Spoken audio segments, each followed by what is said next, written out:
But I don't mind waiting for Casey a little bit more, like 5 minutes. Like, I mean, because people are waiting, so we're already live, so let's just start, and hopefully Casey will join us. Boards.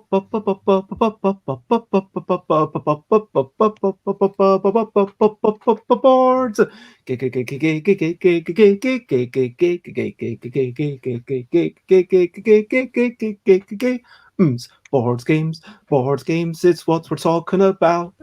Board games, we're not gonna shout. We are starting off this streaming with a little bit of singing. And over there is LolV. Over there it is Tali. And we're waiting for Casey, who has some problems with technology.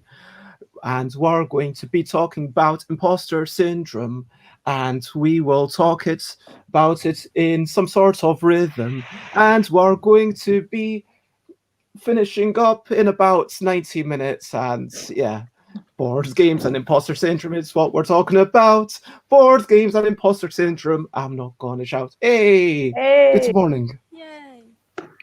And You improvise this, or have you like had a script before? it's always improvised. And good morning, Alex. It is lovely to see you. No, well, apparently, yeah.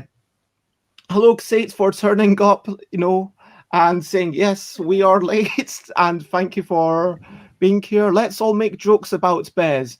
Bez is so late that if a horse walks into a bar, I want to know the end of this joke. And, yeah, I will tell... I am live, and I'm going to type that to... Oh, no, I was 2 minutes late. Oh, I don't know why Xates can't see us. Don't know what's going on. But let's just tell all the things that Xates already knows. That I am Bez. This is bedtime in New Zealand. In some parts of New Zealand, people would be going to bed around now. It is the Bezzy Bedtime Board Game Bladder. And today we are talking about imposter syndrome with LolV. I was waiting for you to... Sorry, I'm expecting people to just say hello to with Casey, who is not yet here, who came here but then have had some issues with technology, and the sound was really bad, but hopefully we'll have them back in a minute. And of course, Tali. Hi. And so that is what we are talking about. And hello, Jay Foolsguard. It is lovely to see you as well. And so let me, oh, hey, LolV's not the only person here. What about me and Tali? I mean, maybe, oh yeah, okay. Oh, what about me? And me! Yeah, apparently I'm just like, oh, Sate sees me every day. Sate's just not excited to see me anymore. Man, I'm sad. Anyway, so, LolV, you've been on the show a few times before. Can you quickly introduce yourself? I'm LolV. I'm a board game facilitator in France, which means in French ludothèque, and I'm also working in making LARP. I love roleplay, I love cats, I love tea, I love you. Aww. And so, LolV has been on a few times to talk about ludotechs and safety in RPGs and board games, which was a really interesting conversation, and I'm excited to have you on again. And Tali, I've also had you on, and hello, Heroine, lovely to see you, and hello, Rob Harper. It is Rob Harper, for those who don't know, great designer from the UK. We used to hang out, before all this went down. And yeah, so Tali, you've been on chatting about, Dogo Dash, which is going on to Kickstarter soon, and about creating a community through board games. How would you introduce yourself? I'm a first-time game designer and gamer and enthusiast and very extrovert person that loves meeting people. So that's me. And so let's start off talking about brilliant things. Brilliant things. What's a little thing which is brilliant? So we decided that we are going to be chatting about groups, because this is the first ever show I've had with a group in it. Like, it's not like that show that I did last weekend where everyone knew each other. It's about people coming in together, like for a panel, to have a bit of a group discussion, and I'm super excited. And so, yeah, why are groups brilliant? LolV. I like group for the fact that it brings so many different perspectives into the discussion, and there is so much wealth in a mental ways wealth to gain, so much wisdom to gain, to put yourself in another person's shoes and to listen to new perspective. So yeah, the group. I mean, Sates makes a fair point that I think Sates talking about, the Tuesday nights, 8 p.m., where we do have people coming together and it's lovely. And also, of course, there's been a few shows where it's Sates and me, and we had Catherine Morgan, I want to say, from who makes Edible Dice, and we had another show with me and Sates and those people from Inside the Box, Rose and Peter. But this is a bit different. It's a group discussion. It's all coming into, let's talk about this one thing, because everyone's giving in their own perspective, and it's all, a bit different. And hopefully you can come to some greater understanding. Do you know what I mean? Totally. But Tali, how would you say, and hello, Chris, lovely to see you as well. Tali, how would you describe that group discussions? Why is it a brilliant thing? It's exactly like LolV says, to bring different perspectives, to get to know other people, exchange experiences, and learn from each other. It's like the bigger the group, the more you can have, the more inputs and so on. And then you can find lovely people so that you can bring to your own life, like privately, and become friends, which is also cool. And I think that talking about groups, I should reaffirm that even normally we do have the opinions of everyone in the comments. And I think that's such a wonderful thing that sometimes we hear opinions from Sate or Alex or, Chris or anyone else, or, Jay Fools and your own. I'm just, Rob hasn't been here before, and it's lovely to see you, Rob. But, and now I'm worried if I've missed anyone. But like all these wonderful people that pop in and share their opinion via text, and then I put them up. And it is learning from each other, but having this thing, it's a little bit more like a chat round the table. It's a bit of a round table. We're going to get stuck into it, but thank you very much. And hello, Scott. Kiroan says they love groups due to diversity. They've learned more this year about people than ever before. And that's a wonderful thing to bear in mind. Just, yeah, having, to be fair, when I look around us, we don't have, without KC, we don't have any male identifying people. We don't have anyone from Asia anyway.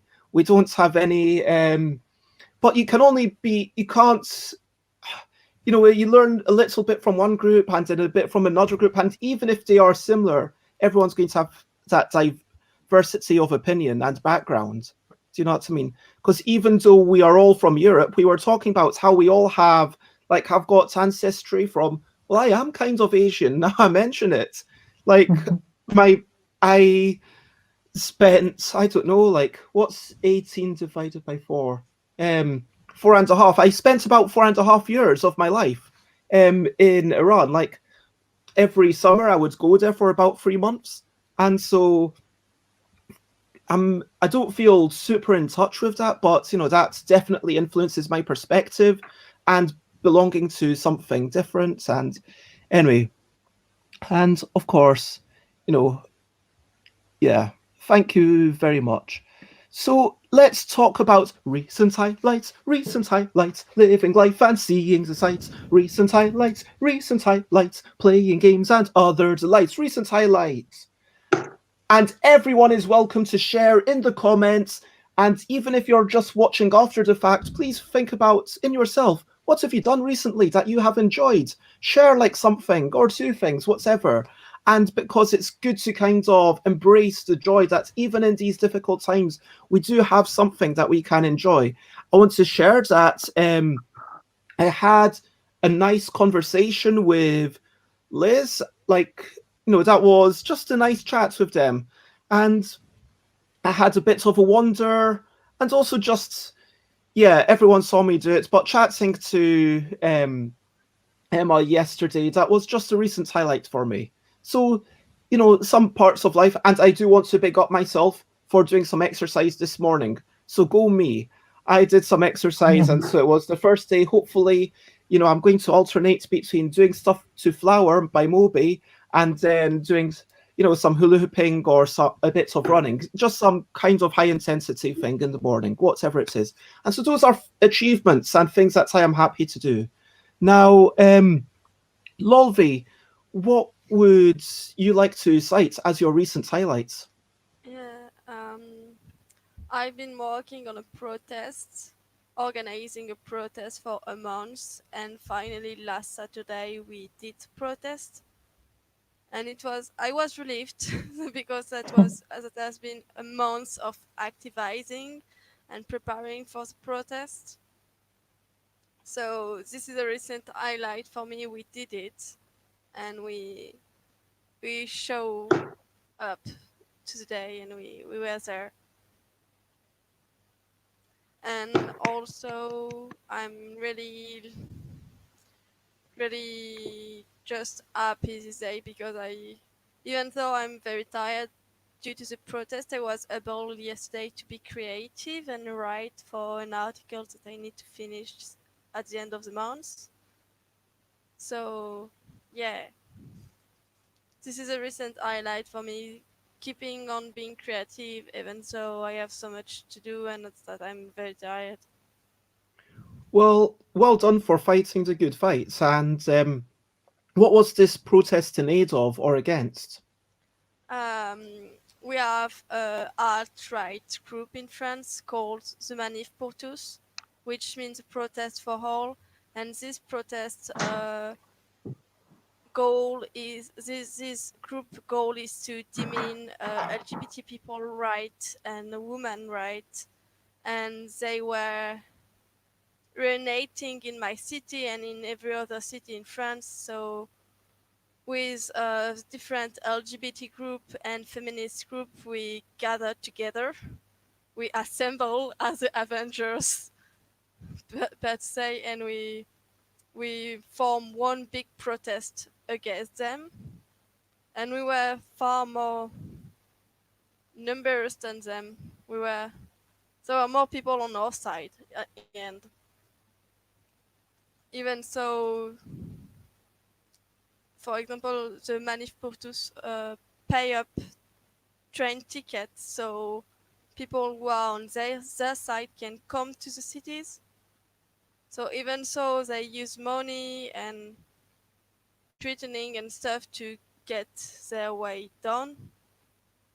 That didn't work. Well, that's brilliant. I mean, it's obviously terrible that, yeah, there are real fascists out there, and that is, yeah, but these people do have to be fought against. So congratulations, and well, I don't know if congratulations is the right word. Well done, I guess, and hopefully it will kind of keep the evil away, because there's that old adage that for evil to triumph, the only thing that needs to happen is for good to do nothing. Yeah, Um, I'm really happy because doing that is only possible when you are in a good health.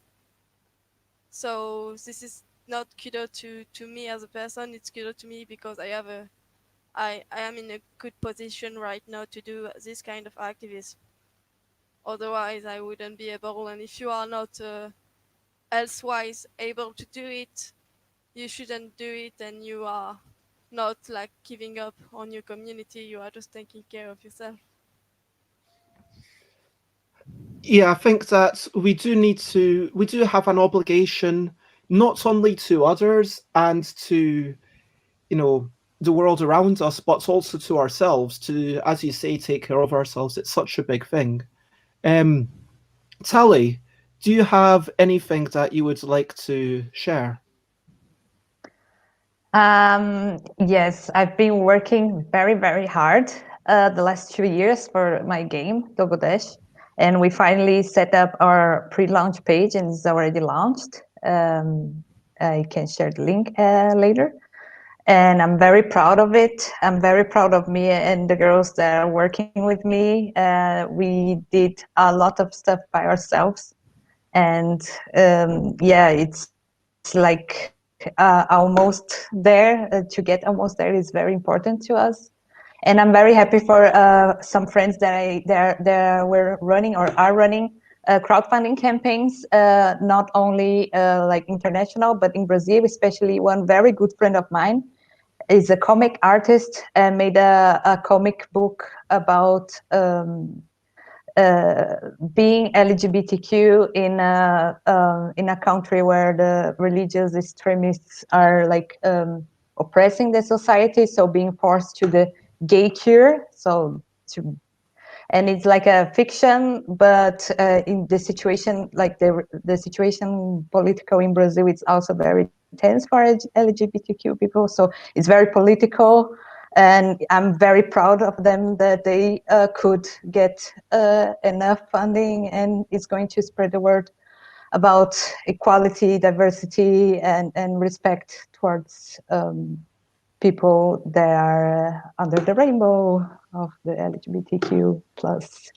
And I'm very happy and so proud. It was this weekend and we were celebrating. So yeah. That sounds lovely. And for me also, a big shout out to everyone who joined in yesterday at 8 p.m. to play some games. Every Tuesday at 8 p.m. play games. And Sates is there.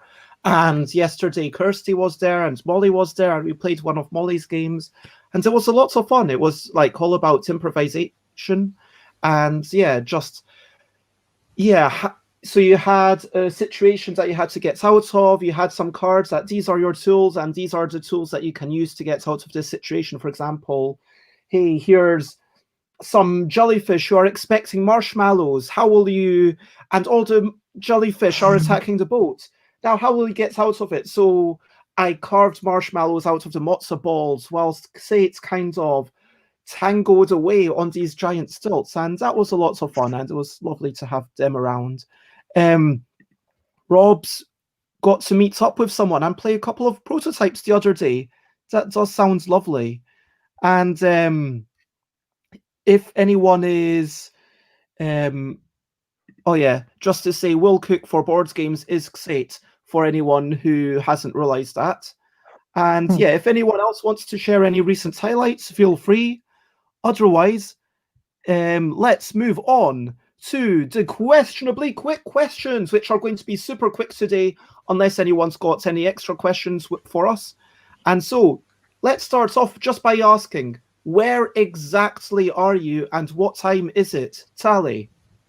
I am in Berlin, Neukölln, like the neighborhood is Neukölln, and it's 11:21 here. LolV? I'm in Toulouse, France, and it's 11:21 here as well. And here in London, UK, just north of Finsbury Park, it is 10:22. I mean, south of Finsbury Park, it's also 10:22, so that doesn't make any difference to the time zone. Although, just thought I'd mention that. We've got some shout-outs for Neukölln. Aquasulis asks, what is your favorite way to eat an egg?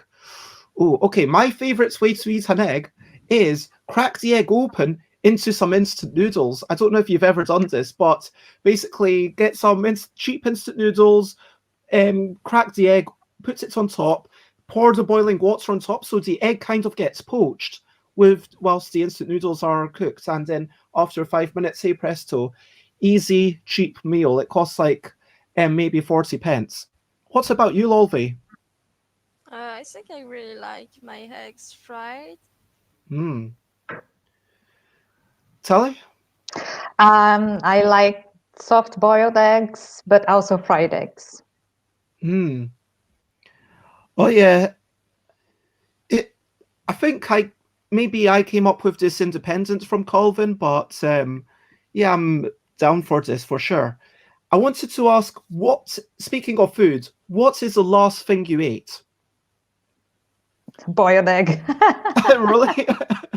Yes. Tali? Yes, I ate boiled egg. Oh, LolV. I eat just looking for the word in my head. Coconut Sorry. yogurt. Hi Hey, All everyone. good. We're just talking about eggs. So for those who don't know, let me find the comments where I shared all the information, and I will move you just so that people can see you. So LolV's about to tell us what their favorite kind of egg is, and then you will have to tell us your favorite kind of egg in 20 seconds. So I LolV. already Okay. know. Oh I wait, ate oh the last thing fried you ate, sorry. eggs. The last thing I ate was coconut yogurt with bits of banana and some peanut butter, like to give me a lot of energy for the day. And Casey, what is the last thing you ate? And yeah, is there anything else you would like to shout out for? Yeah, first I want to apologize. I don't know what just happened, but my internet just stopped working. Currently using another source. What I ate last was spaghetti. I Now, just finally, my best egg, fried egg. I love to fry egg. I love to fry egg like a lot. nice. We've got to lots of chats about amazing egg recipes. This is like, I get. Oh, okay, I get it. Oh, that sounds like chocolate chips. Is this basically? This isn't a cookie, is it? I'm not sure It's no what longer this is. But anyway, oh yeah, where exactly are you, and what time is it? Right now it's same time with UK 2 plus, so it's 10:25 currently now. And AM. you're in Abuja, right, Nigeria? Yes, yes, I'm in Abuja. And final question, what was the last game that we played? I've already talked about mine, so let's go round clockwise. Tali.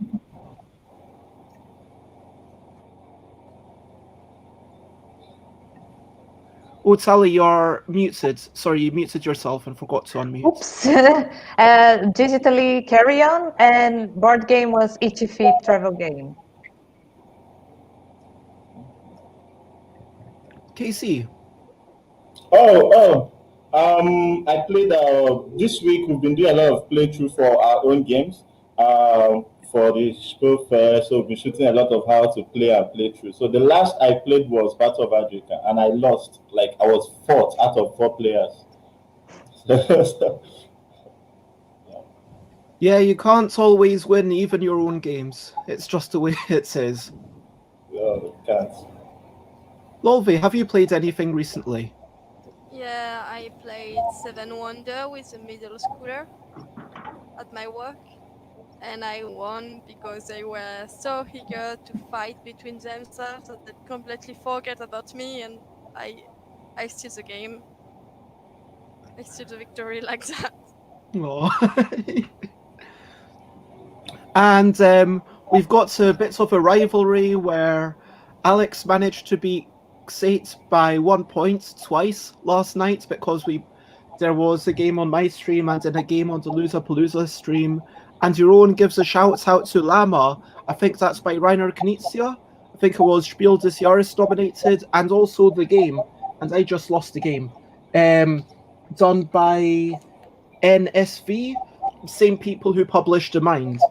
And yeah, that's a lovely thing. Yoron asks if you are able to increase the volume of your microphone, LolV. Yeah. I don't think so. Yeah, this is how. Yeah, I can hear you now. Is it better like that? I'm not sure. I heard you fine anyway. But Chris says they played Marco Polo and absolutely loved it. So we are kind of a board game channel. We are chatting about things that are to do with board games, but imposter syndrome, obviously it affects everyone in whatever field you engage in. And I would like to, as we get into this, please invite everyone to ask questions, although I do have a bit of a more stringent schedule today than normal, and we are going to go through these questions in order, but if you have sub-questions, then I will come to it by the end of the show. I'll try to get onto it, and feel free to add on your own comments, and of course do the whole thumb-like follow if you want to.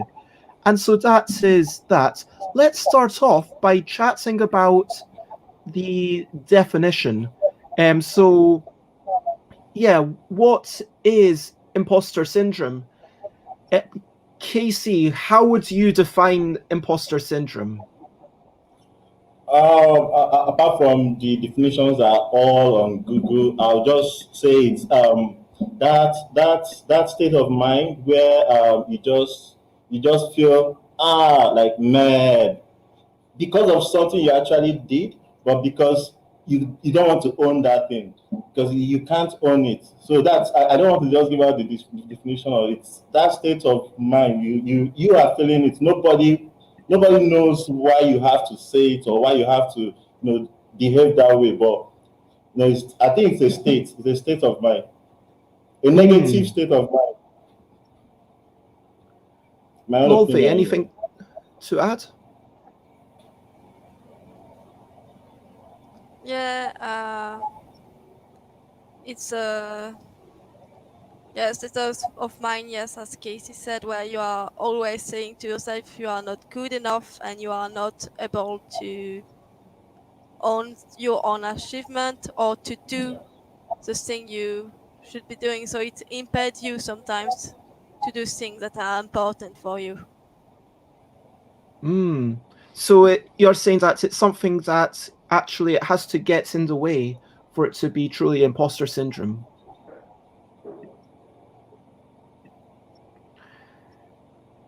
Tali, do you have anything to add to this? I think that it's also not you not believing yourself, and also plus not believing when people tell you that you are doing a good job and you're like, no, I think they are just being nice. Yeah. So I think we've got the lack of faith in oneself, the fact that it's stopping you from doing certain things, and of course the fact that it is all this state of mind, so it doesn't have any bearing on reality. Looking up on Wikipedia, it says that it's a psychological pattern, so it suggests that it's something that has to happen repeatedly. I don't know if I would agree with that, because it feels like you can experience imposter syndrome, but then not to experience it, maybe you just dip into it at one point in your life.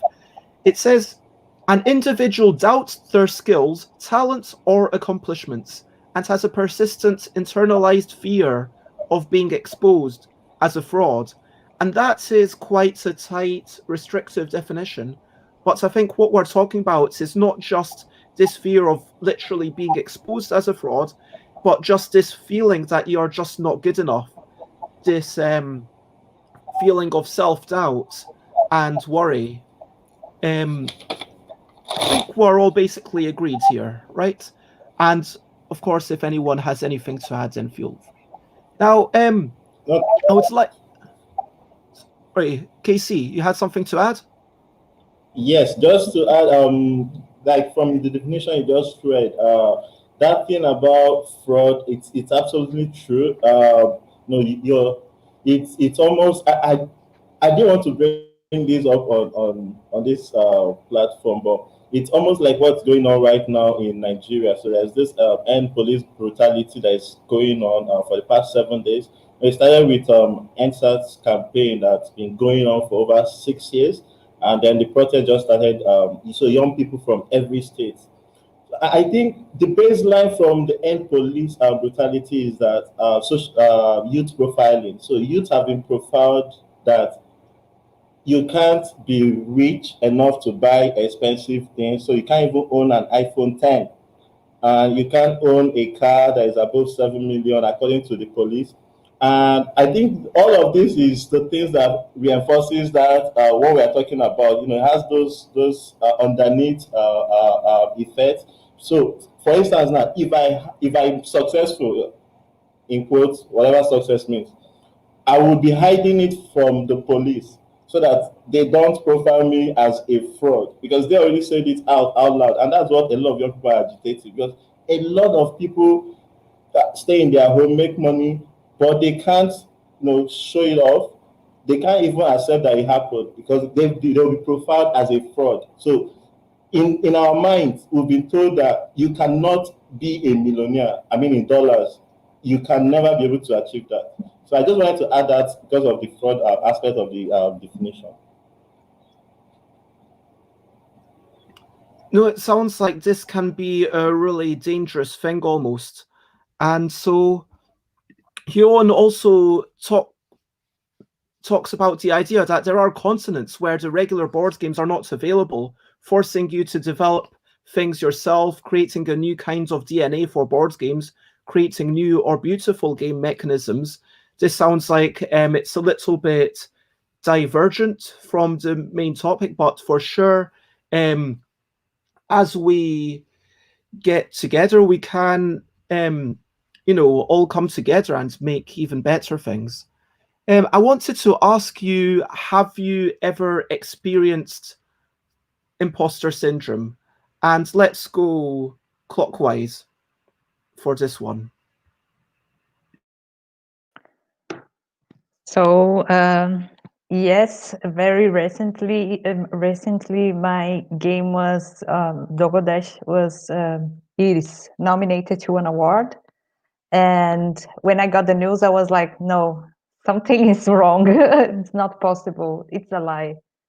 And I went to the link to see like the short list many times because I was thinking, no, it's not true. It's cannot be true. Like I couldn't accept success. It was like something I don't know how to explain, but it was something like this is not happening. But then I got the joy, like after like, okay, I accept this, it's happening. People are writing me and saying congratulations. They saw the nomination, blah blah blah, and they were like, hey, way to go, good job. And I feel like, oh my God. And this like reminds me like of the article, the Wikipedia article you just mentioned, because yeah, like I had this sudden feeling like, oh my God, everyone will find out that I'm a like a scam, or I don't know, that I'm not competent and that I'm a failure or something like that.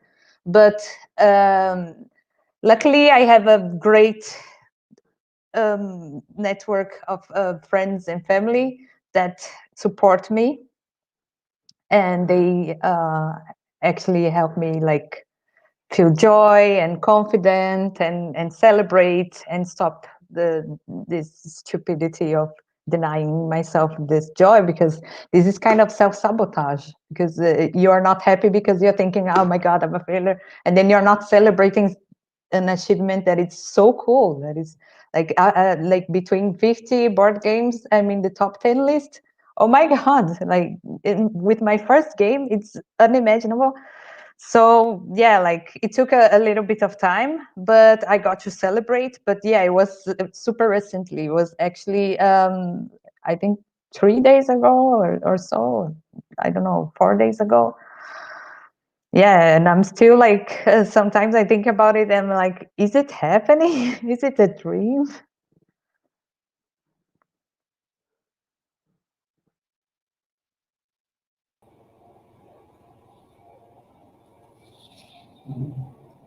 Okay. Yes. There are so many times that I've experienced it a lot. There are so many times. Well, I'll just probably wrap it up to because of what I do.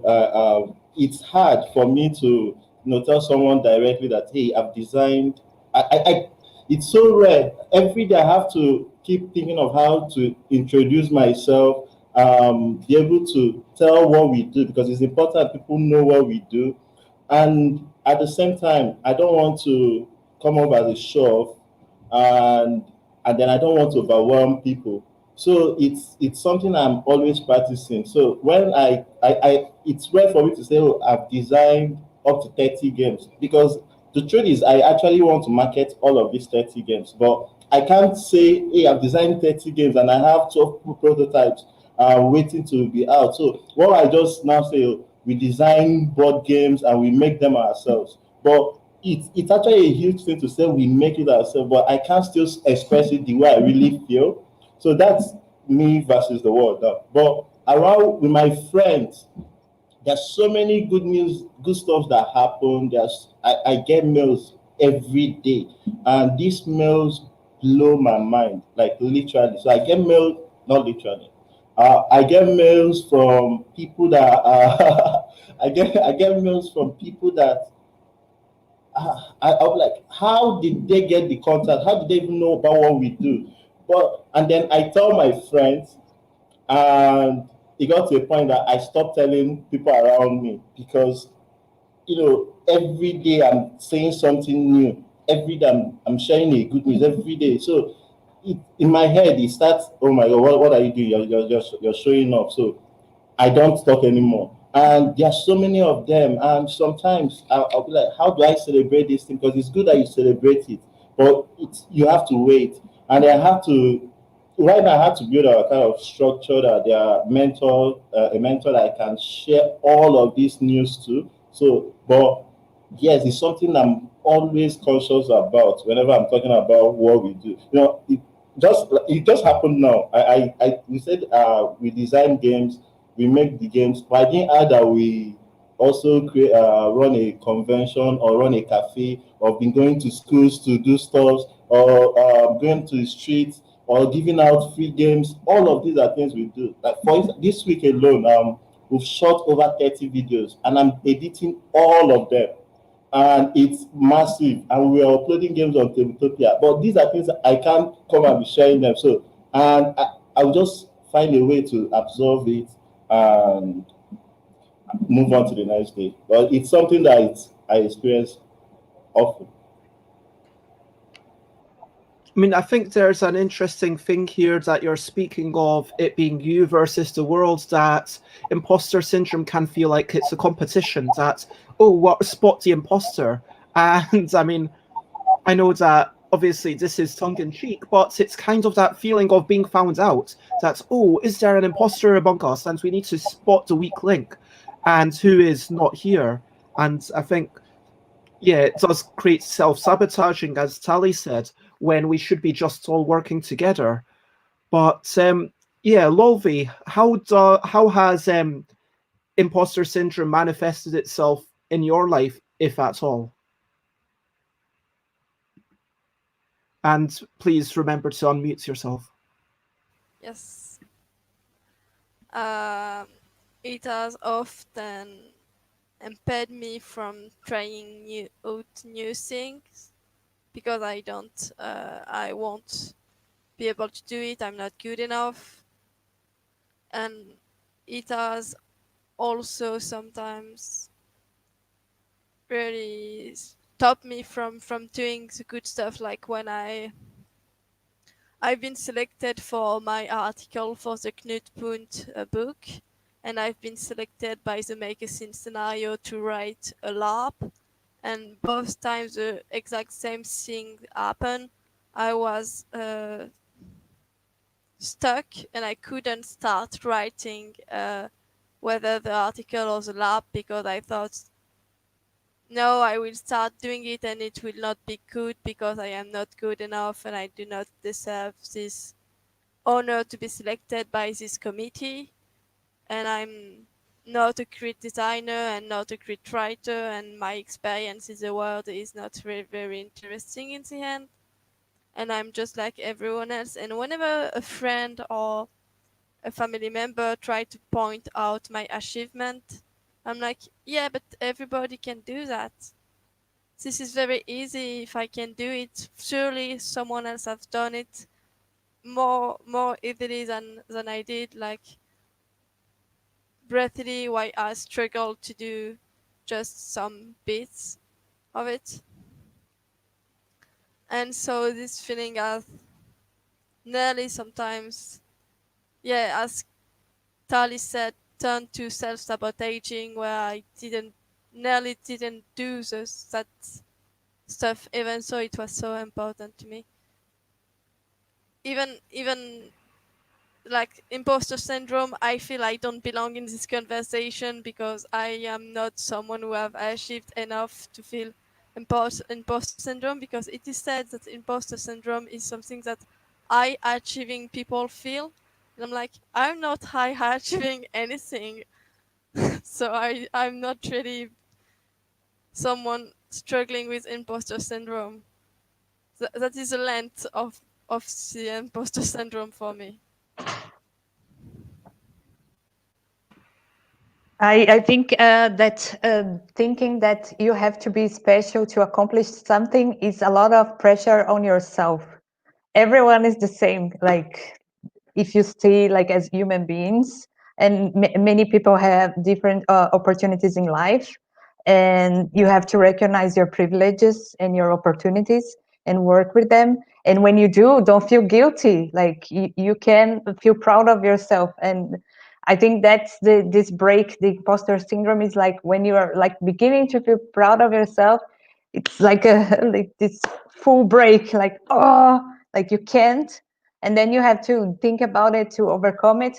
Because sometimes I think if I feel proud of myself, I'm going to be someone like Trump, like Donald Trump, that is egomaniac.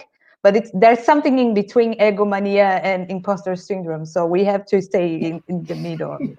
This is my opinion. And I want to kind of bring up some of what's been said in the chats, just some of the highlights, where Eoin talks about for a long time being receptionist in the hotel, feeling like they're not as good as the others, but then realizing that everybody has their talents and this makes you stand out, even if others say that you don't.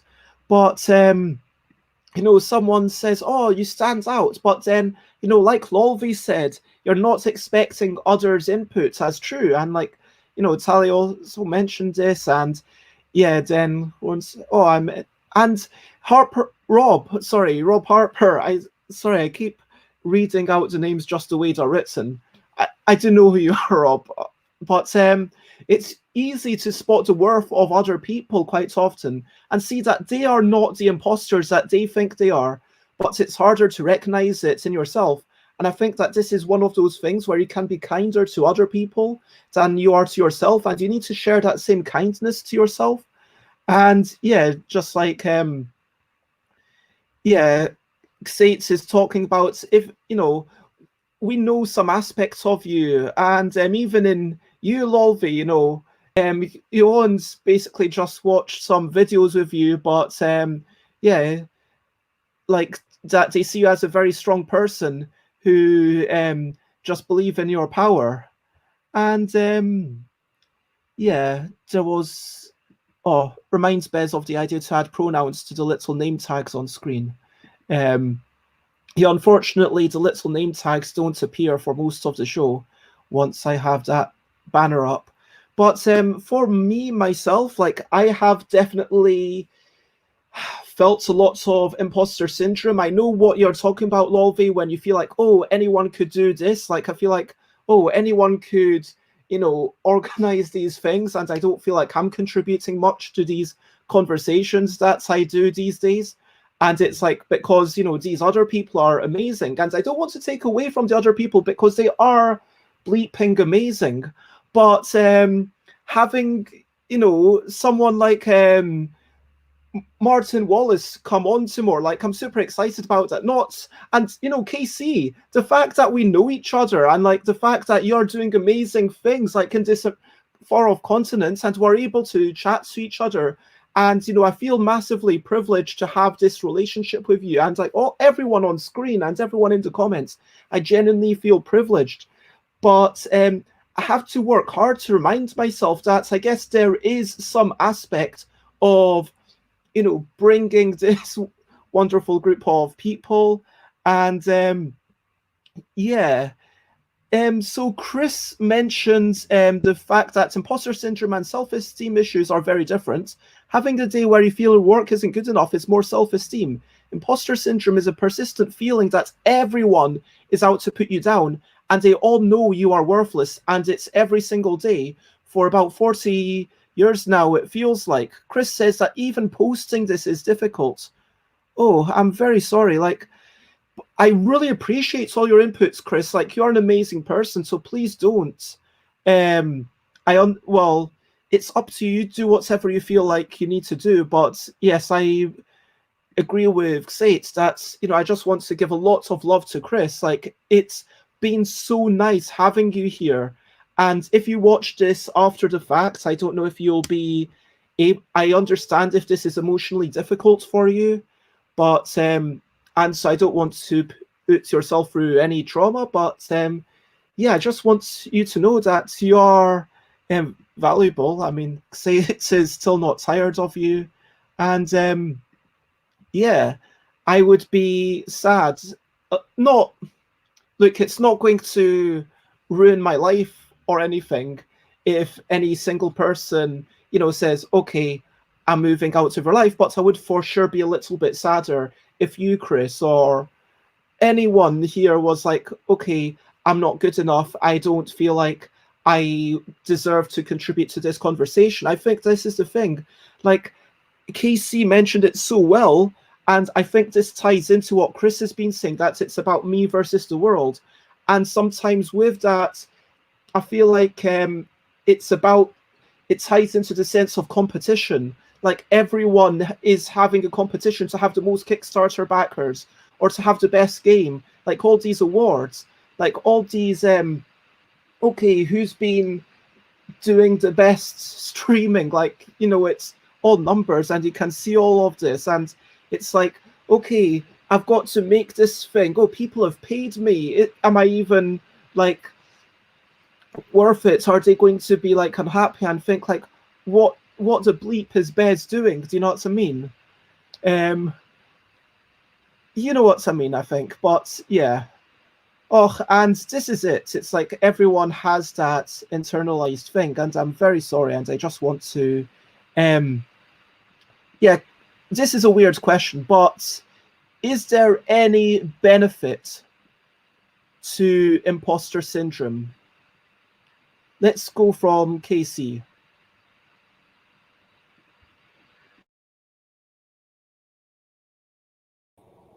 Please, can you repeat the question? Is there any benefit? I mean, having that, with the definition that we've said, that it's about the fear, it's about feeling like you're just not as good as other people, that you're about to be found out. Is there any benefit to that? Like, maybe it may.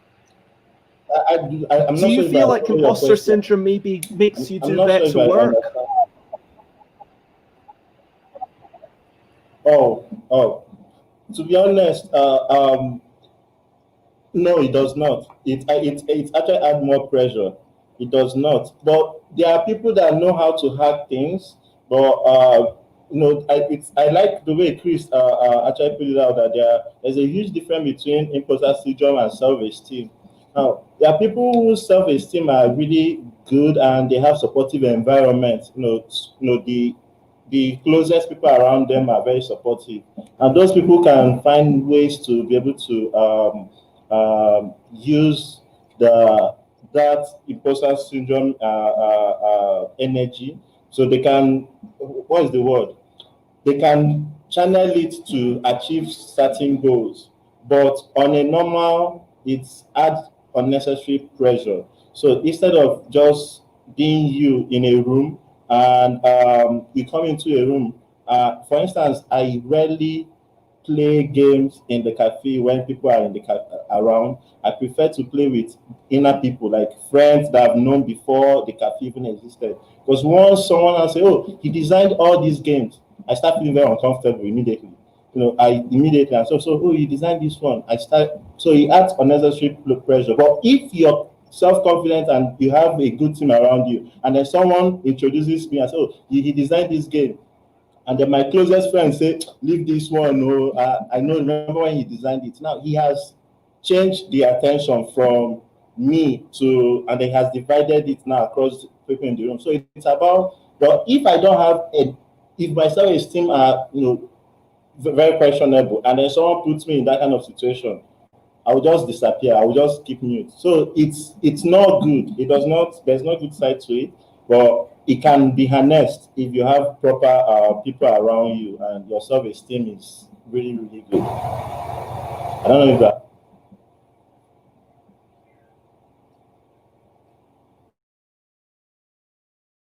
And Rob suggests that it's a benefit to be self-reflective and be able to strive to improve.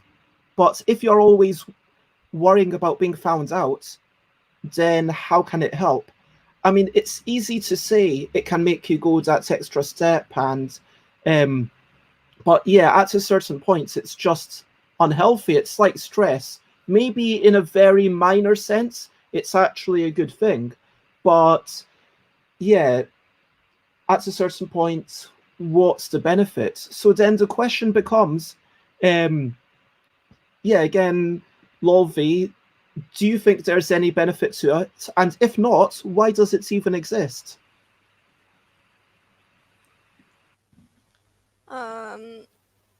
I don't see any direct benefit of imposter syndrome.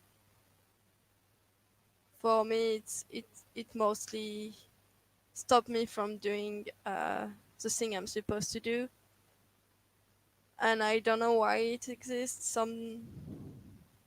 I think it exists mostly because it's a defense mechanism, um, based on the fact that maybe in our child, from what I've read, based on the fact that in our childhood we were scolded or told to think about ourselves, and imposter syndrome is actually a defense mechanism saying, "Hey, you shouldn't get out your comfort zone, or you shouldn't do that stuff or own this thing because you are actually this person that people has described before." I don't know in what way it is useful to ourselves, but it exists, and I cannot say anything else. I don't have anything else to No, add to I the think that's conversation. a really good shout. And yeah, again, there's some psychologists who believe that the framework for imposter syndrome is from gender stereotypes, early family dynamics, culture, and attribution style. That's something from Wikipedia. So, as you say, it's based on those early formative years when you're maybe starting to feel this pressure from other people, and maybe it comes from a combative environment early on, because for whatever reason. Um, Tali, do you have any ideas about the benefits? Is there any benefit to this, or is it just all bad? It's difficult for me to say because it depends on each person. I don't think it like the person that has imposter syndrome, they feel exactly the same and they have the same structure and psychological structure. Like each person has a different environment. So for some people, maybe has something positive, like to feel challenged, to feel like they can prove themselves at some point. But I don't think this applies for everyone. So it's difficult. It's very delicate.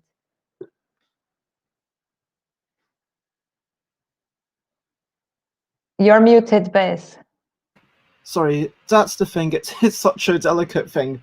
And why is it a problem? How can it negatively impact your life, work, or relationships? Let's go, sorry, the other way. Tali, LolV, Casey. Sorry, now I am muted.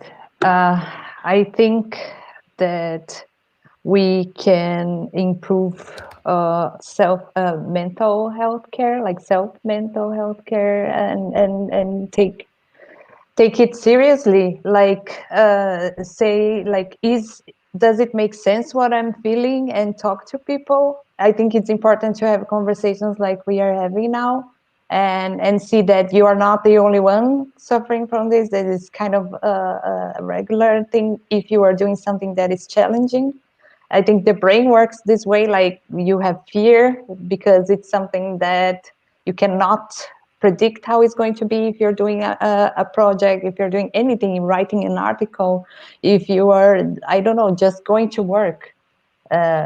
So there are many levels of it. So, and I think everyone can feel it at some point in life. Some people more, some people less. But I don't know, maybe I'm just divaguing so much, but it's how I feel. It's like, it's important to talk about it. Yeah, for sure it is. And LolV, what negative aspects do you think that imposter syndrome has on us? I think it can ruin our own self-esteem and self-confidence, and navigating life with a ruined self-esteem doubled with imposter syndrome can be hard and is surely difficult. Moreover, I think it can ruin relationship because it throw off the balance you have in that relationship when you believe that you are lesser than the other person and that you can't give them what they need, whether it's a family relationship with a family member, a lover, a friend, a co-worker. If you're always demeaning yourself, you can't be a good person for the other.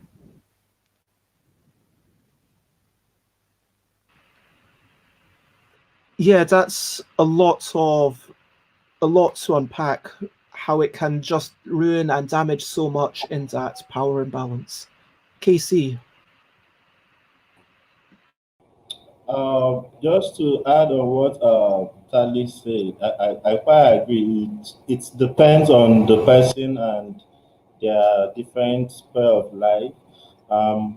But if for with experience, friends around, I think one of the, apart from the undue pressure that it brings, one of the problem is that it could lead to withdrawal, and then you start building your own world because that's like where you're most comfortable with. So you just create different personas and you're having your conversations because you don't know how the next person would, want to keep hearing these things that you want to be telling them and all. And then sometimes as well, because of the fear, you're already forming assumptions even before you meet people. You're already trying to know what to say, how to, because there's just that undue pressure. I think that's the major problem. Other ones that things that just come up from me.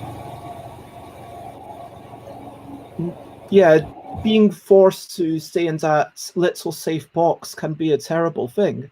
And I think it's important that we do feel like we are going to create things and just make things that they don't have. It kind of ties into perfectionism, I think. That sense that if you're always being judged, all your things have to be perfect. And sometimes I was looking at, look, I've got a friend, McCall. They have a partner called Chris. We were hanging out together on Monday. Lovely person.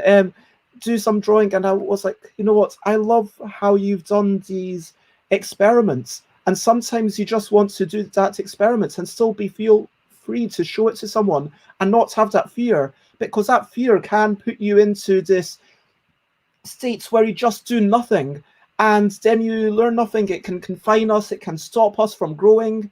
And having that joy of just, we're going to experiment, we're going to try new things, I think that is something that we need to be willing to do.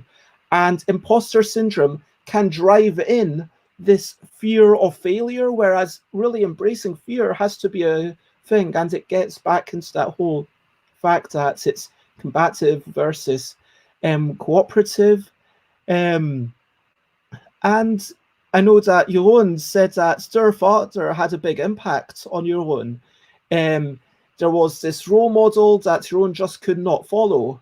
And I think there's maybe you've got this, just maybe in your mind to build up someone to be this unattainable thing or whatever.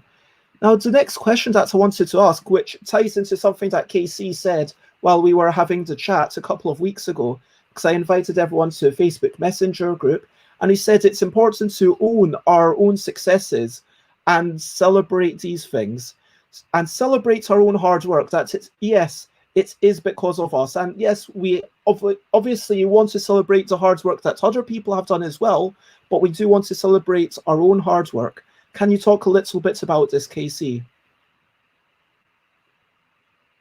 Okay, Bess, thanks. Just like we were having a conversation, I just had to put up that long chat. Probably it was burning.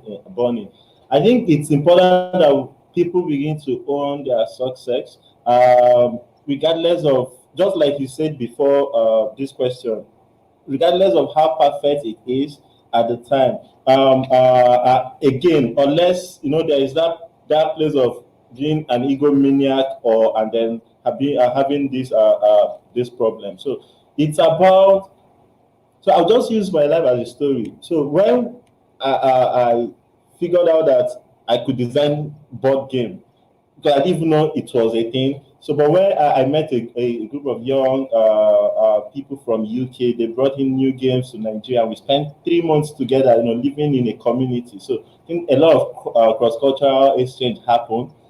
That was when I knew there is actually something called board game, and I started trying to post them. Honestly, I started trying to post them on social media, and so many people were giving so many suggestions on why I should or why I shouldn't. This was early 2015. I've never even joined any group. I just knew that it wasn't even close to good, not to talk of perfect. It wasn't close to anything. But I just posted them now. Yeah. And then when Facebook bring up all those memories this year, I reflect on it, and I'm so happy I actually did post them, because that was the way I felt I could enjoy my success. It was not good. It wasn't something that people would celebrate. I hadn't sell any. I didn't even know there are publishers. There was nothing. I just saw that I designed this on cardboard and people were playing it. And for me at the time, it was enough to celebrate. And that's the spirit that has kept us up till today. So every little thing that we do, we try to put them on social media, and we know that it's not the best. It's not the best, but we are moving forward. So an instance is last night I finally got barcodes for some of the games. Now, a lot of big supermarkets have been asking us, oh, put on barcodes on these games, bring them to the supermarkets more so we sell. I say, oh, but we can't do it now. And if I start thinking of how to go do for money to afford barcodes, I'll be pressured. But if I celebrate our games the way it is now, I say, hey, this is the game the way it is, and I'm happy and I'm proud about it. Now, people will now start seeing value in it. And then if you're not proud of what you've done, it's very rare for people to also be proud of what you've done. So I think that is from the base of why I shared the comments that day. It's something that has been boiling. A lot of people try to wait for perfection, and I don't know when perfection happens, because there are a lot of realities that could come into life that will weigh you down, bring you up. And if you don't finally put that thing out, it will end in frustration. It will end in frustration. So, yeah. I think, yeah, there's a lot to unpack here. And yeah, sharing what you're doing and kind of proclaiming that I'm doing this. Your own says in their environment it would come across as vain or boastful, and that's why they never did. But having these people say, hey, why are you doing this? I think it's important to remember that someone will find anyone kind of an imposter or beats up on them. I mean, there's people. Look, I know that Yogi, sorry, I mentioned this every day. It's not a game for everyone, but there is a comment on Board Game Geek where, oh, thank you. Someone says, I hate this kind of game, and this is the worst of that garbage. And, you know, that cuts deep, you know, the first time you see it. And then I speak to Charlie Paul and Alan Paul, and then eventually Charlie says, you know what they're basically saying is they don't like this kind of thing, and they think this is the worst of that garbage. So basically, for someone who does like that kind of thing, it epitomizes it the best. And it's, you know, but there's going to be someone saying, oh, Eric Lang, they don't know what they're doing, or Rainer Knizia, or they don't even know what a theme is. And even like these amazing people, like you'd say someone, oh, Gary Gygax, they were so primitive. And it's like the most amazing people in the gaming world, people would, no, it's not, they didn't say the best of this garbage. They said it was the worst of that garbage. But the point is that Charlie Paul and Alan Paul said, you know, for someone who does like that kind of thing, you know, flip that around, because obviously they're not the kind of person that you're aiming at. And you have to remember that there are always going to be, sadly, people who are against you. And someone will find anyone as an imposter. And I think that's, yeah, it's just important to remember that we have achieved something. LolV, why do you think it's important to take ownership? And do you have any tips? I don't really think I have tips, but for me it's important to own your success and your failure because of accountability, you know. And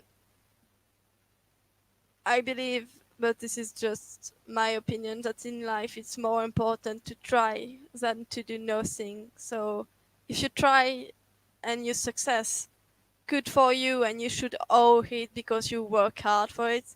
And if you fail, at least you try to do something and to change the narrative, for example, or to change the balance. And sometimes this is enough to try to change things.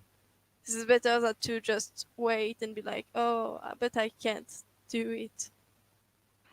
Wise words. Make sure that you don't constrain yourself. Tali.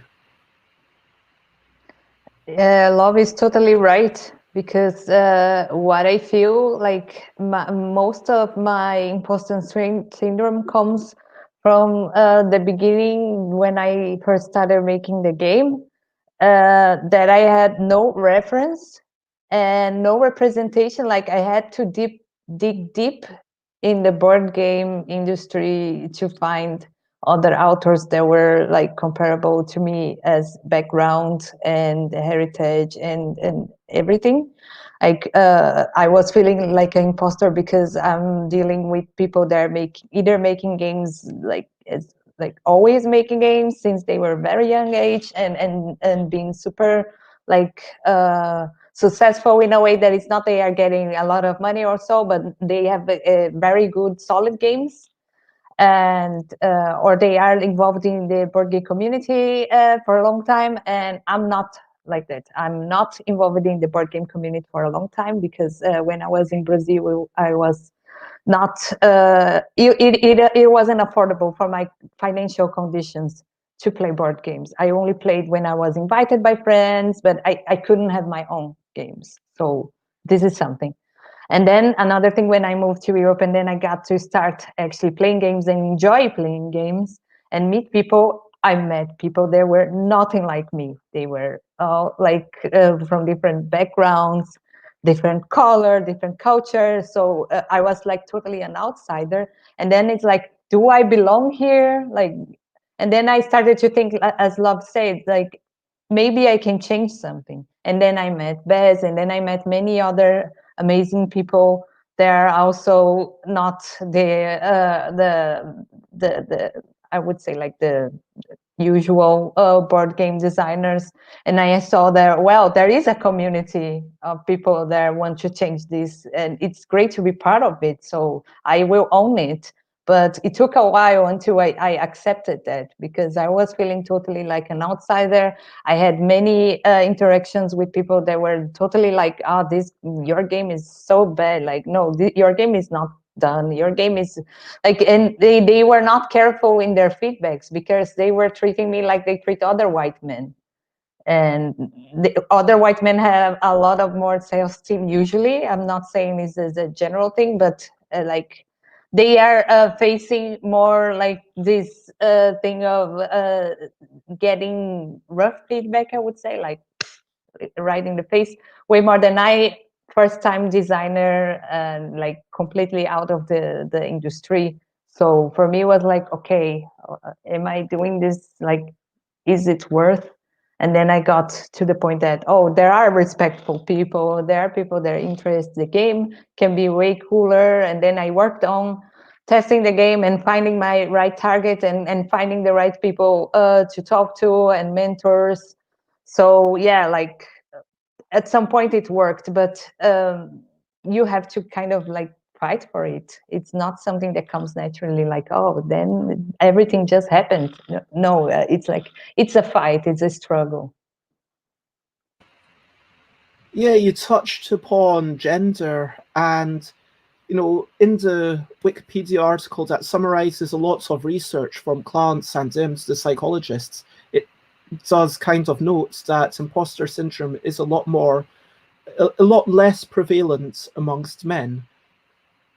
And I'm sure that race and, if you are part of a minority where you live, is going to tie into parts of it and these kinds of things. And we don't know what one. This itself ties into imposter syndrome, but just to again repeat the fact that we are just kind of four people having a conversation for our own kind of thing, and we are not experts. I'm never claiming that we are experts in this conversation, but hopefully this will be something that helps someone mull over these issues. And yeah, do you have anything additional to say about where you think that these things come from? Or is it social media and marketing? Is that at fault? Is it like the entire culture that surrounds us? Is it a little bit of everything? Let's go. Sorry, I'm confused by the fingers. So let's go this way round. Tali, you've already talked a wee bit about this. If that... I totally think there is not only social media. I think the society, like the culture of the capitalistic culture, which is like one is the winner and the other one is the loser, makes it like very latent that you have to be the winner, and if you're not the winner, you're just a loser. And actually, it's not like that. Life is not binary. Like, there's a spectrum of things, and and when you can see the spectrum, then you can find yourself in your position there. Like, okay, I'm not going to be Jeff Bezos, and I don't want to be Jeff Bezos because he's not a cool person, and I am cool. So like, who would be my role model and what I want for my life and so on. And then I can build myself like my objectives and what I want to be in life.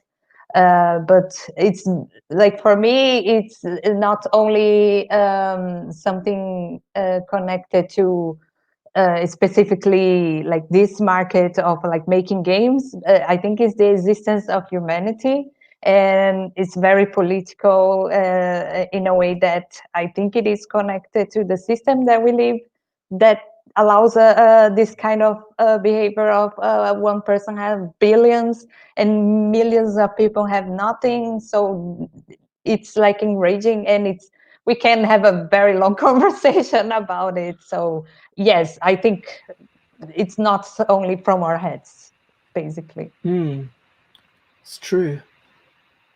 LolV. I have nothing to add. I see Tali said it all. We live in a very competitive society, and this has effect on our way to behave and how do we perceive ourselves.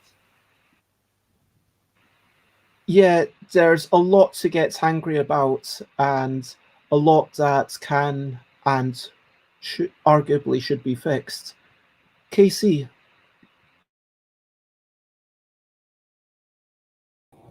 I think Tali absolutely said everything that I said it better. What I wanted to say, I should say it better. It's the society.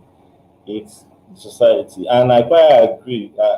It's not black and white. It's not here or there. There is a whole lot of beautiful things in between, and you just find yourself there. So I think, yeah.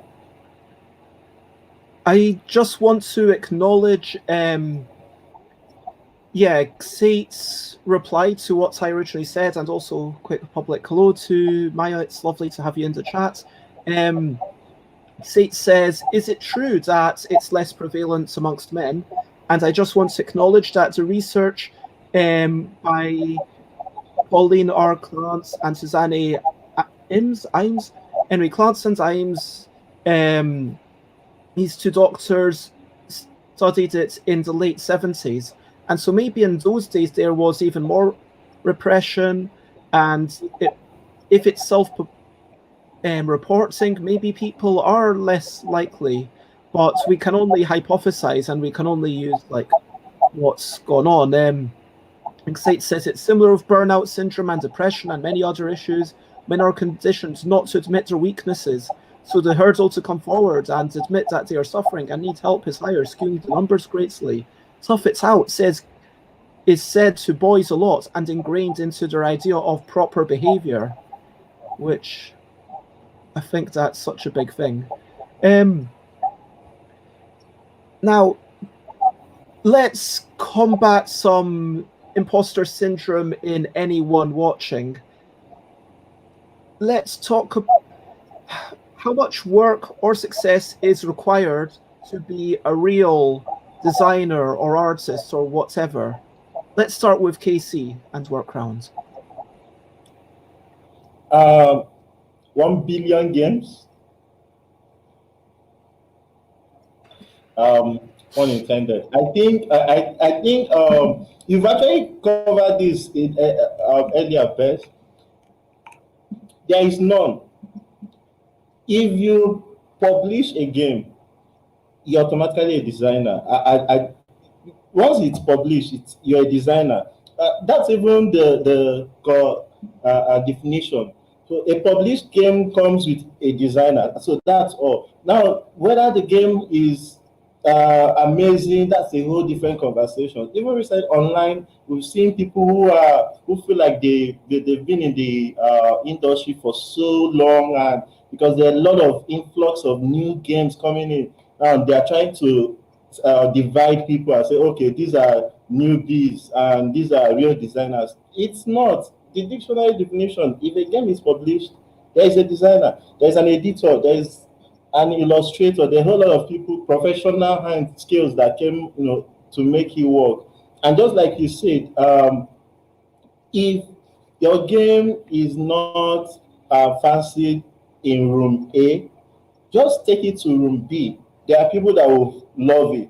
And if they don't fancy it too, take it to room C. Keep taking it to different rooms until you see people that will appreciate the beauty of that art. And it goes with all forms of art. Art it's personal. It's if you like it, you like it. If you don't like it, you just look for some other thing that you like. But I don't think there's a number of games that you have to design that makes you a designer. I mean, I would even go one step further and say even before the game is published, well before that, I would say you are a designer. I pondered this because I know Louis Pulsifer wrote that tweet where they said, oh, any bozo can call themselves a designer. And there was a backlash to that saying, well, what does it matter if a bozo calls themselves a designer? And who are you to call these people bozos? Yeah, I agree. Basically, oh, maybe it was Yahoo. I think that was the word used. But the truth is, to my mind, It was Yahoo. I never heard Yahoo was a slur before, and was like, why? What? Like I knew it was negative, but I was like, yeah, from what is a context, you Yahoo? understood that it's meant to be bad. But to my mind, what you need to do is you need to invent some rules for something, even if it's house rules for something based on an existing game, and then play it and then iterate on it. Once you've done that once, you have designed, you are a designer. And it's like also, let's talk about fuzzy logic, like the Jeff Engelstein thing. And none of us will be a designer in the eyes of everyone. And so maybe at some point we just stop. But I want to say, if you've, iterated on a game even once, in my eyes, you are a designer. That's my personal opinion. Yeah. So just to clarify, the word publishing, what we understand by publishing here is probably different. For us, we don't go through those hassle of looking for publishers and trying to explain your games to someone to approve it. No, you can just make your games here in Nigeria. So literally every Nigerian designer that their games are in the cafe are self-published. So what I meant was once you've your game, you do it yourself. Just print it out and people start playing immediately. You're a designer, so you don't have to like go apply for a recognized group and then get their. So you could just once it's designed, people can play immediately and people start buying immediately. LolV,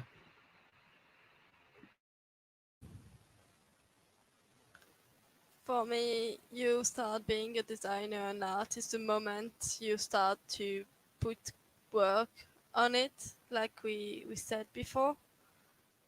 And the moment you start asking yourself a good question about your design, like simply asking yourself, what do I want to do? For who? About what? For example, I felt that I was a designer when I answered the Make a Scene Festival form to submit my game, because there was question that I had to answer about it, and I put some thought into it. And I also felt it when I write at the end of my writing, when the scenario was finished. I write a game by LolV Peregrine, and I was, yes, this is it. I'm a designer. I'm an artist. I've done this.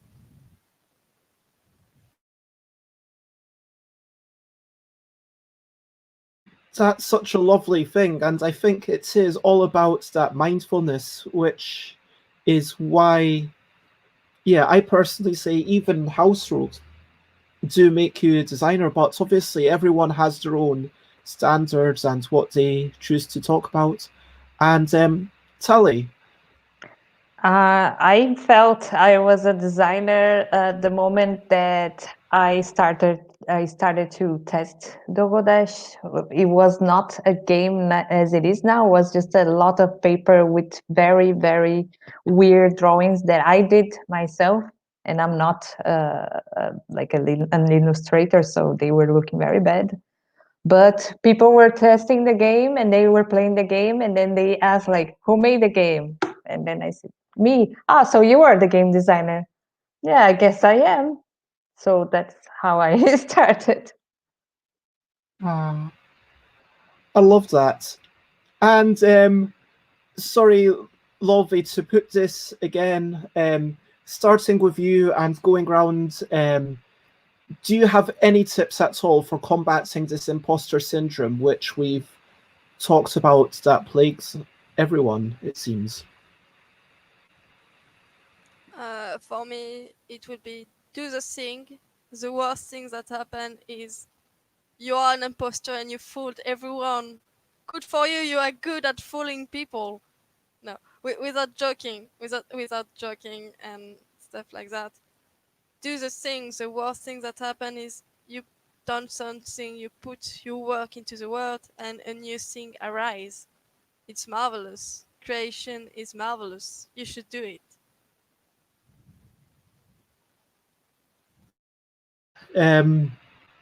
That's such a lovely thing. Just do the thing. Tali, anything to add? Perfect. Yeah, just do it.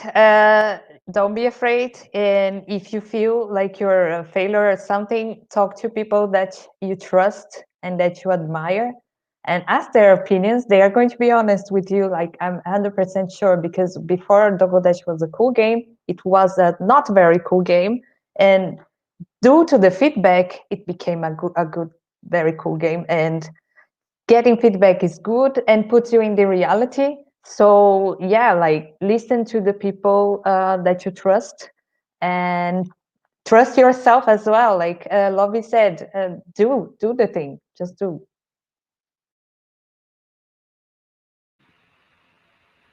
Yeah. So yeah, just a lot of praise for that. And KC. I also echo with Tali and LolV. Yeah, just have people that you can talk to. It's very, very important to have that 3 to 4, 5 people around, and then just do it. There's something I've learned. Eventually, time kills everything. Something that I just saw on the internet, and it echoes anytime I like say I want to make a post on social media about something, and all of these thoughts are going through my mind. The thing I just find, sometimes I'll close my eyes and I'll press the post, because I know that by tomorrow, no, I'm not that important. In 1 hour, another news comes up. So why shouldn't I just send this one? And people move on with their life. So I learned that time cancels everything eventually. So I just do it. Just do it. And then just to quickly Hap probe. Sorry if I didn't pronounce it correctly. Yes, the Nigerian scene is great. So if you want to come in, come in. But it's a bit difficult still. So it's not like cruising. But yeah, you could come in if you want to. And I mean, whilst maybe not everyone is emigrating to Nigeria, although I hear it's a great big party, really appreciate having the perspective. And I think this is the one thing that everyone has agreed on, that whatever helps you get over this. I love what LolV said about, what's the worst that can happen? Well done, you're great at fooling people. Or honestly, like, sometimes just admitting, hey, look, everyone, I'm not trying to fool you. Like, just reaffirming your own status to say, hey, look, we are all just learning together. Because that's kind of fighting it off before it's even started, to say, hey, we're just all learning together. We're not experts. We're just doing this. And admitting that, acknowledging that, but acknowledging that you will be better tomorrow than you are today. And if people give you credit, remembering, because there's been so much talk, especially from Tali and LolV, I think, and everyone actually, just about saying that winning awards, winning praise, winning things where people say, oh, this is great. And then thinking, hey, they are making a mistake. Why do people think this about me? And bearing in mind that if someone loves your thing, they see something in it. It has some value for them. So please, believe other people when they say your thing is focusing on the positive, because it's so easy to focus on those negative reviews. It's so easy to focus on them. And so, yeah, I think that, pardon me, it's just, yeah, we've talked about so much, but as we finish up, and this is where I invite everyone to share any comments or questions of their own, but is there anything else that we have to say on the topic of imposter syndrome? Casey, let's work round this way.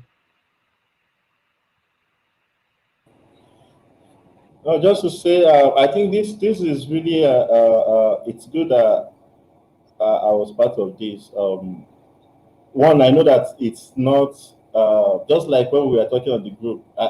it's a global thing. It's good that to know that it's something that everyone experiences this stuff, and it's just about finding how best that you can be able to because you alone knows how it's doing you. Just like we established, it's not seen in the face unless when you like, but it doesn't show in the face. It's something that is in your mind. So it's best that whatever it is that works for you, or whatever it is for me, I just withdraw. I can stay in a place and sit in a place for 24 hours. Tobe will always like, I just want to check if you're still around. I that's what works for me. And sometimes it's not good. Sometimes friends will still come to drag me out. So it's about anyone that you know that this is happening. Just come out from spaces where that makes you uncomfortable. Or if it's something that you can use your phone and share, and nobody is asking you a question, like I can easily type, "Hi, my name is Casey, and I've designed 30 games," but I can't say it where people are. So the ones I can still want to pass it because I really want to celebrate that success. So now I've discovered I can use phone easily and just share it out. So I do that and I'm comfortable for now. So it's more of you finding out what works for you, but at the same time, let the end point still leads to you celebrating those successes. Because if you don't celebrate them, then every other thing has been what's the word? Defeated. Because the point is, if you celebrate those successes, it inspires other people. I keep telling people, I keep using our own stories to. From 2018, there has been this flux of activity in the Nigerian gaming industry. So there are lots of gaming nights. There are lots of. Last week, I had two conversations with two different people, two different locations, and they want to open their own cafes. So it's because we posted how we started. We started at zero. We said, oh, we crowdfunded, and this was how everything is on the internet. So it's always good to celebrate those things. It inspires people. When there are people that they would not play our games until they see people playing the games, and not just anybody. They want to know how those people feel. But if you don't post those pictures, waiting for buyers to post them, they might not post it. So it's still up to us to do all of those things. And what we are seeing is that it is inspiring other people. So if people are too afraid of the imposter syndrome and they don't celebrate their success, then every other thing is defeated. So it's about finding what works for you, because your own mental state is the most important thing. Once you're in that safest environment, celebrate your success, celebrate it. So yeah, I think I just flinked my. No, that sounds awesome, and it's so important. Tali. Well, I think we said pretty much everything that I could think. Casey, Lovey, and Bess and I. It's a very delicate topic, very sensitive, but try hard to believe in yourself. It's what I can say. Like, just try hard. Like, even if you're not very sure, just try. Just give it a chance. Give yourself a chance. Yeah, that's all.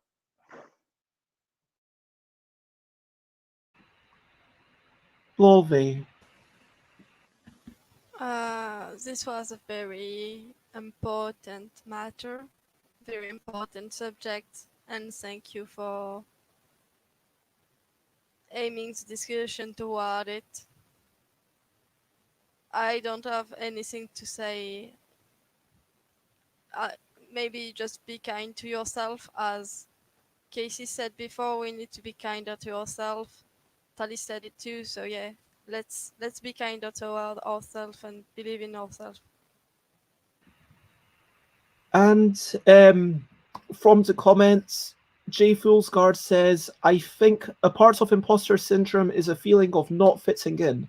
So I think there is a good chunk we can do as a community to, remember that I'm going to talk about something that Xate and Aquasulis. Oh man. Sorry, I think that's Xate and Alex. know what I'm about to talk about. So about a month ago, I did a late night stream. You can still find it on YouTube, where I rambled a lot and I figured out 3 things. Okay, one of my sorry, Xates is also laughing. Yes, it was craziness. So basically, the first thing I learned was about expressing your love. Because if I'm enjoying something, I'm trying to do more of recently sharing my achievements. And on Twitter every day, I don't always do it every day, but I try to say hashtag recent highlights and sometimes hashtag achievements or hashtag best exercise to say, yes, I managed to do this exercise, go me, or I managed to at least do this thing, and acknowledging these things and sharing them publicly, and also sharing pictures of things. But then when I'm doing that, saying, hey, I really enjoyed chatting to Emma and listening to the Pointless Parrots podcast and that game from Molly, and sharing that love, because sometimes we're too slow to kind of properly tell other people that we appreciate them. Do you know what I mean? And so I think it's really important as a community, going to what Jay Foolsguard is saying, to say, hey, I really appreciate this thing that you're doing and you matter to me. And whilst that might feed into the imposter syndrome, because imposter syndrome is like, oh my God, I can't believe that they're saying this and this must be a lie. Once like so many people are saying, maybe you think, hey, wait a minute, maybe these people are actually enjoying it. And it's like, bear in mind, and if you're just slamming down on someone, constructive criticism is a really valuable thing. But firstly, are people actually looking for constructive criticism? Because if someone shows me their picture, I used to be someone who would jump to say, okay, someone's showing me the picture, I need to find something wrong with it. And even if it was really good, I would work to find something wrong with it, because I thought that I was being a good human by doing that. Do you know what I mean? I know that's really messed up, but and yeah, like everyone's got imposter syndrome. So Jess has imposter syndrome about teaching, that they're working on teaching in Thailand and everything. And everyone struggles with these things. But if, as a student, you say, hey, I appreciate you as my teacher, as a listener, you say, I appreciate you, that can be such a wonderful thing. And be careful, be kind, and yeah, that's what I wanted to say. Sorry, but just to add on, I quite agree that community has a lot to do with it. Like there's this group on Facebook, Board Game Design Lab, where so there are so many supports around designers, and someone could just say, oh, so what did you do last week? And that's a good opportunity for people to share, their successes during the week, and then and no one will give you any criticism unless you request for it. And most times, the criticisms are all within the options you provide. So, for instance, is it A or B? And can you share your reason why I should use A instead of B? So that way, that you could share those successes within the week, but without feeling any form of someone trying to antagonize. So yeah, I agree that community is very, very key.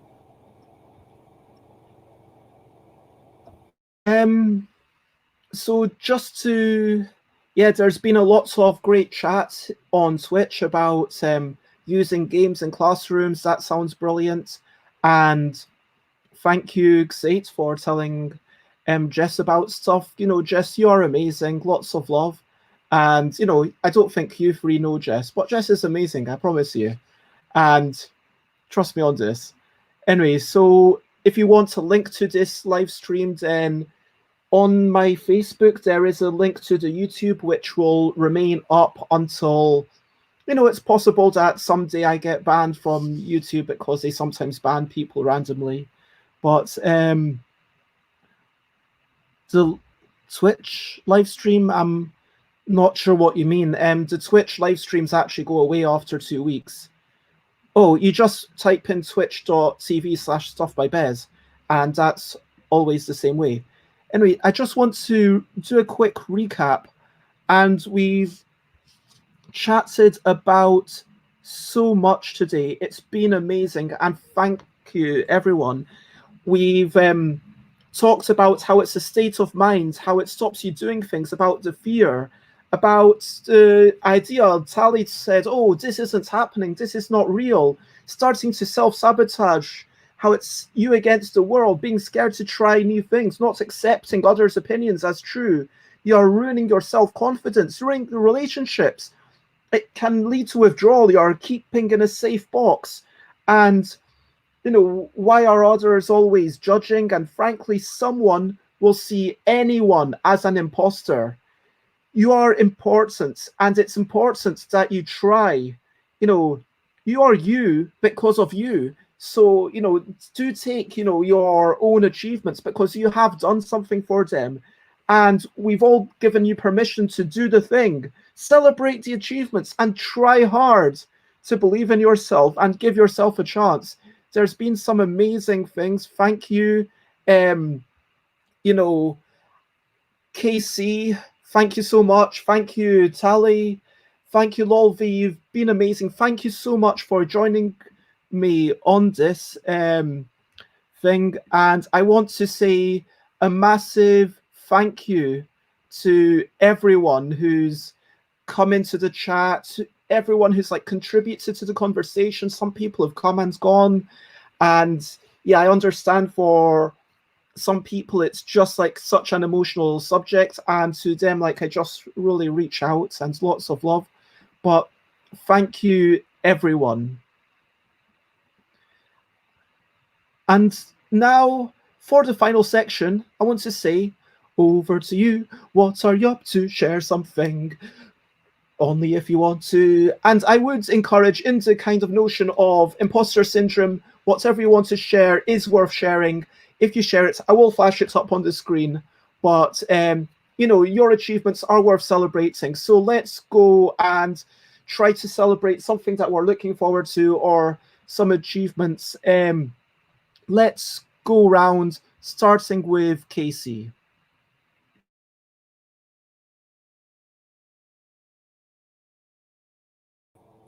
Okay.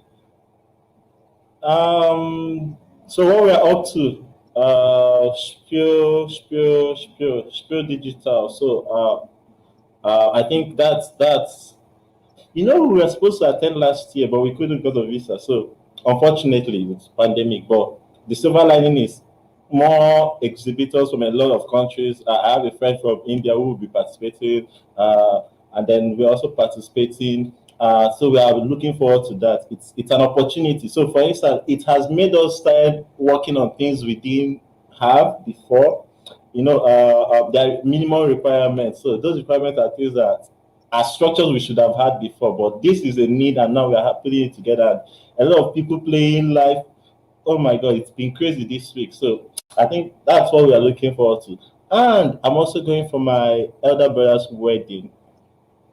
Finger crossed. So yes, so the wedding is this weekend. So I've been seeing family since February, since before the lockdown. So I'm also excited about that. Yep. Awesome. Tali, and everyone in comments, feel free to share anything you want. Jess says neuroplasticity can help us change how we feel about this. So maybe that's something for people to look into. Tali, what were you about to say? Sorry to interrupt. I'm also going to Spew. It's my first one ever, and I'm very excited. I will definitely chat with Casey and everyone else that is going to be there. I'm very excited. Thank you so much for being here. These lovely people that I admire, and I think that the theme is sensitive, but the people here, they are all awesome. So it's very comfortable, and it's very easy to feel awesome around awesome people. Thank you very much. And yeah, for me, it's Spiel and Kickstarter next week, probably Tuesday. We're going to launch the campaign. I'm super excited and also nervous, and also thinking, oh, I'm a failure. But I'm a lot of feelings mixed. But yeah, I'm looking forward to it. You're muted, Bess. LolV. I look forward to going to an exhibition with my girlfriend tomorrow. It's a queer exhibition in my city, so I'm really looking forward to see that. And also there is a French vacation at the end of the week, and I will go take a cruiser, and I'm looking forward to that. And that sounds super lovely. Sate, lots of love. I hope that you feel better soon. And yeah, it's important that you give yourself permission to take days off. Jay Foolsguard is going for a walk with the dog and to dig up thorny bushes. Jess is going to watch Emily in Paris later. Is this a film? I've not heard of it. Do you know this? It's a Netflix series. Oh, and apparently it teaches you French. I might check that out. Huh. And there we go. So, yeah, it's okay. So it's cheesy as Frankfurters. Oh, it apparently doesn't teach you French at all. So, yeah, but that sounds lovely. I've got Chris over today. I told Chris to go out and take some photos. So I'm looking forward to seeing those photos. I'm going to, do a little bit of work with Chris, and I'm looking forward to, hopefully being productive today. Whatever I get to do, it's another thing off the list. There's a whole bunch of stuff. I'm not just whatever I do. Sometimes it's just like, this is enough, and that's the thing. Whatever you do, it is enough, kind of tying into the whole thing. I do want to give a shout out to Bez and Friends Game Day, Saturday 17th of October. Go to stuffbybez.com/Discord to join in that channel. For my next streams, look at stuffbybez.com/streams. Tomorrow is Martin Wallace, and the day after that is Antoinette Mason, the most amazing person. The most amazing sounds like everyone else isn't as amazing, but Antoinette is super, super amazing. And we had this amazing conversation about the obligations of a reviewer. We're now talking about what is a reviewer, and we're going to get really in depth, and it will be really good. Feel free to share, spread the word. If you want to check out everyone, if you want to check out me, I am stuffbybez.com, stuffbybez.bigcartel.com to buy my stuff, twitter.com/stuffbybez, where I share the most, instagram.com/stuffbybez, where I share a picture every few days, twitch.tv/stuffbybez for all the streaming, 10 a.m. every day, facebook.com/thingsbybez is a thing, and stuffbybez@gmail.com. Now, in the comments on YouTube, you will find all the links, although LolV's link, I changed it. I hope that's all good with you, LolV, and you're still comfortable sharing it. So it's Corbeau Peregrine, which means, sorry, my French isn't good enough to remember what Corbeau means. Raven. Raven, that's the one. Thank you very much. For KC, NIBCARDs everywhere, NIBCARD Games, check all that out. There's some amazing stuff, and of course, who can forget Dugo Dash, which is going to be available on Kickstarter next week, which is super exciting. And so thank you very, very much, everyone, again, to come on. Does anyone have anything left to say before we finish it up?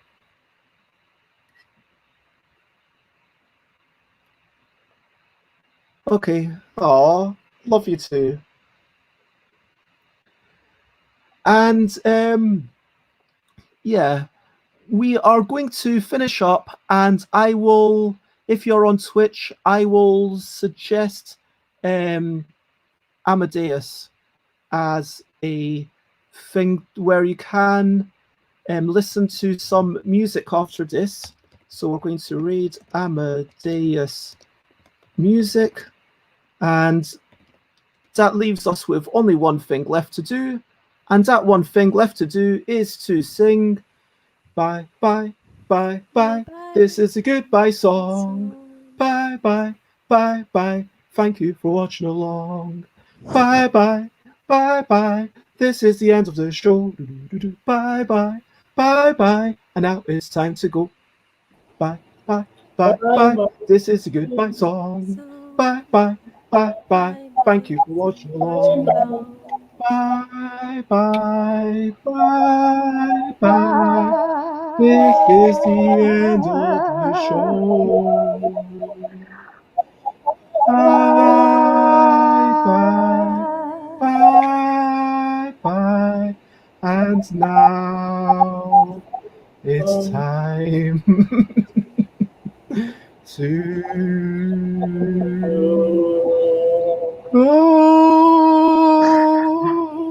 Bye-bye.